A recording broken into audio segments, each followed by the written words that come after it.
Come on, Abby.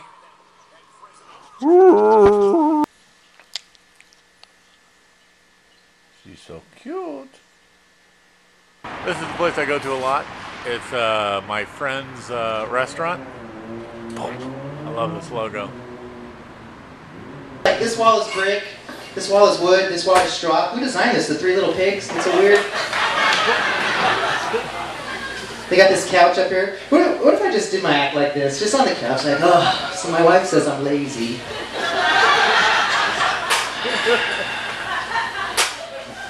So today's Super Bowl. Yay! Like I care. Anyone that knows me knows I'm a sports atheist. Some people don't believe in God because they can't see him, feel him, or touch him. I just don't believe in sports. I don't see a reason for me to do them. But on Super Bowl here at the Prime Cut, my friend holds no stops. He has hot wings, he has pizzas all over the place. It's one of the very few times he makes a pizza here because, you know, this is more Cajun food and everything else and really good steaks. So I come here and get my pizza and I run away because, you know, I might have to watch sports and that could make me short or something. My exciting friend Merv, doesn't he look excited? Yep. This is his shop. I've known him since I was around 8 years old. He used to throw dirt clods at me. Well, what do you say about yourself? And I used to hit him. Yeah, well, you know, I was loved as a child. This is my very big freaking hamburger.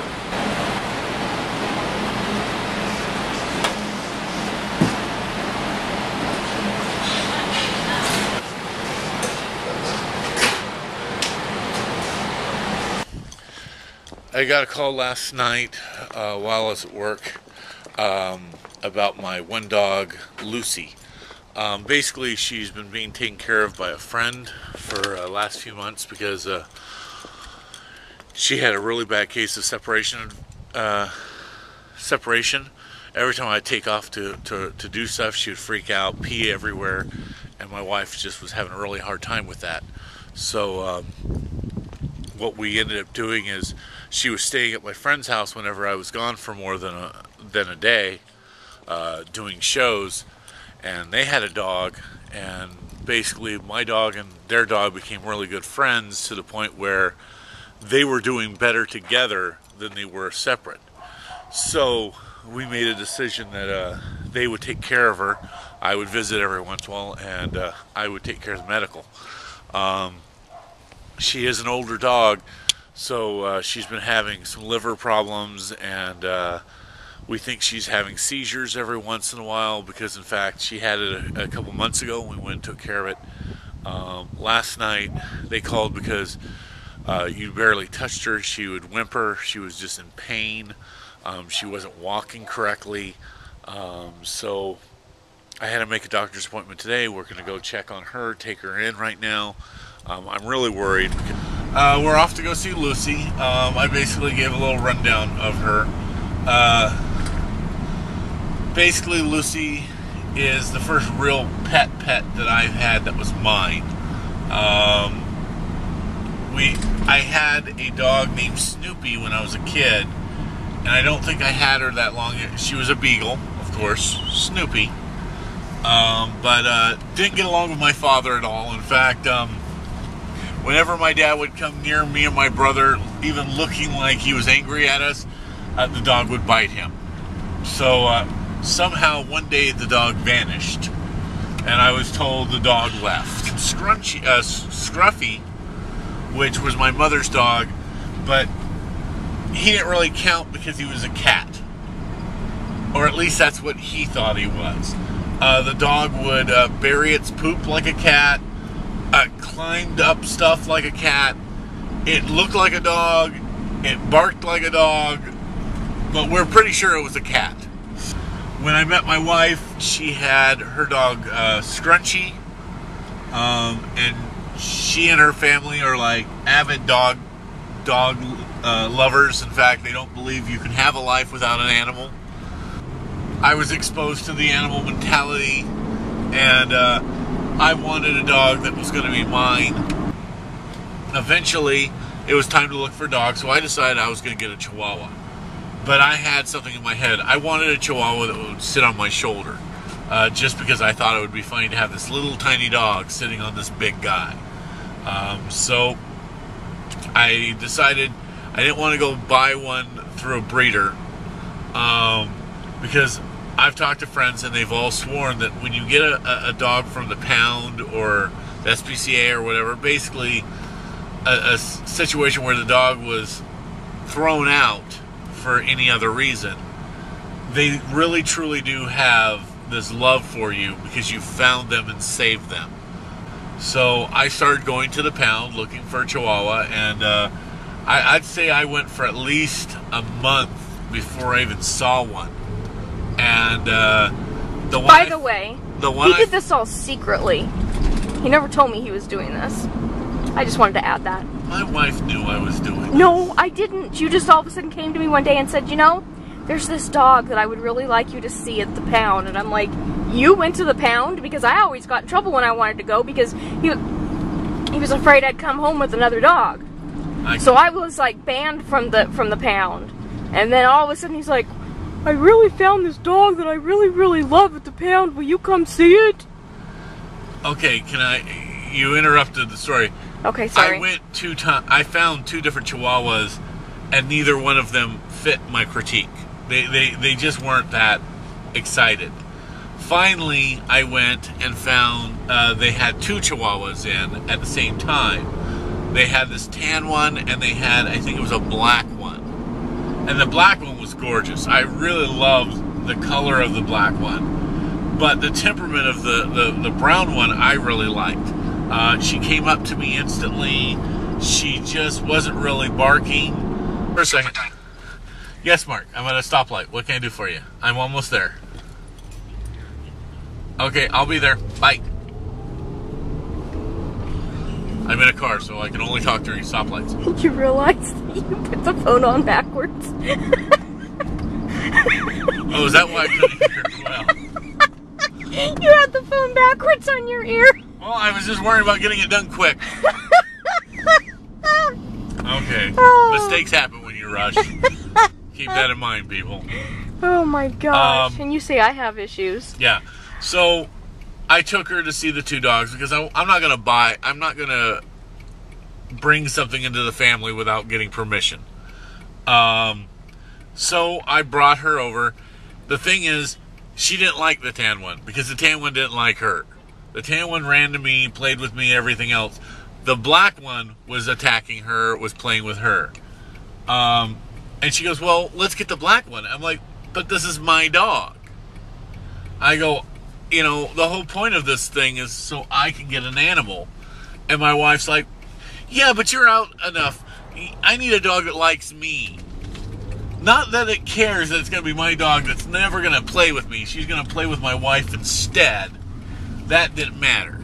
So, we took both dogs out. Really, the tan one would come up to me every time, play with me, but the black one would have nothing to do with me. And then on top of that, I then picked up the tan one to see if she would sit on my shoulder. She sat there perfectly. Nibbled on my ear, stared at people. It was great. So we talked. We went home. We talked about it, and we decided that I was going to get the tan Chihuahua. So we had her for I think a week before she finally barked. We never heard her bark. It was kind of a weird experience. All of a sudden, hearing the dog bark. She didn't act like your basic Chihuahua. She wasn't freaking out every time a person came near her, so it was a benefit. The only problem is she loved to tear things up, and she liked basically we've had her for years. I've always loved her, but if I'm not there, she freaks out.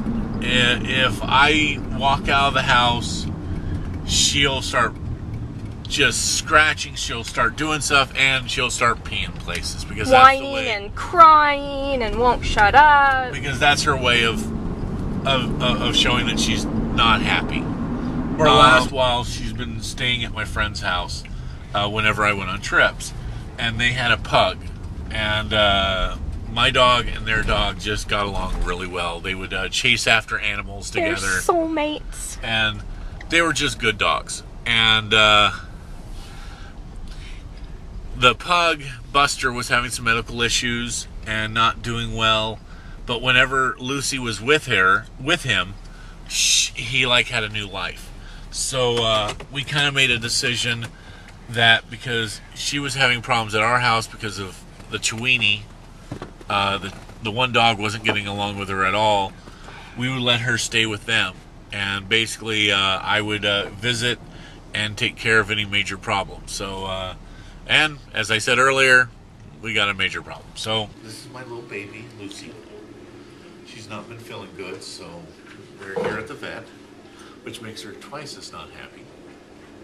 And we're going to see what's wrong with her and get her touched up. So, see, you're a parent again. You're a good puppy. She's just acting different.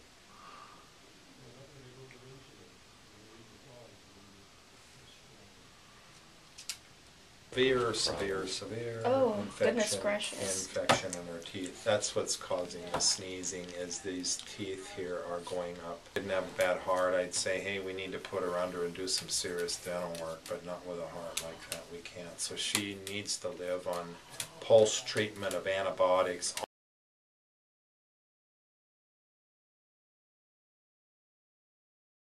When I was a kid, my uncle was a chicken farmer. He wasn't a really good chicken farmer because, in fact, for the first 2 years, his chickens never laid any eggs. So he found a general store, found this little... Need Viagra. So, went to the general store, found this little old man by the pickle jar and said, "Sir, I need your help. I need to get my chickens to lay eggs." And the old man looked at my uncle and said, "Well, what you need, boy? You need to get yourself a chicken tag." I'm going to have fun with this mic all night long, aren't I? And in fact, my uncle looked at him just like you're looking at me. "What the heck is a chicken towel?" He says, "Well, you get a towel, boy. You roll it up on one end. Then you roll it up on the other like so. Then you fold it in half. Then you sneak into the chicken coop late at night and you shake your towel. Next morning you'll get eggs." So my uncle, not having anything left to lose, rolled up his towel and shook his towel. Next morning, no eggs. So we went back to the guy and said, "It doesn't work." He says, "Well, let me look at that. You need to make the towel ferocious, boy. You need to pull out the ends like so. They look scary." So my uncle did that, and then he went back in the chicken coop and shook his towel. Stop it. Again, no eggs. So we went back and told the old man, "You're crazy. This thing doesn't work. You're a nut. I'm done. I'm done." He says, "Well, let me look at the towel, boy." He says, "That's not a chicken towel. That's a chicken towel. You go in the chicken coop late at night and say, if you don't lay any eggs, this is what's going to happen to you." Does a little dance. Napoleon.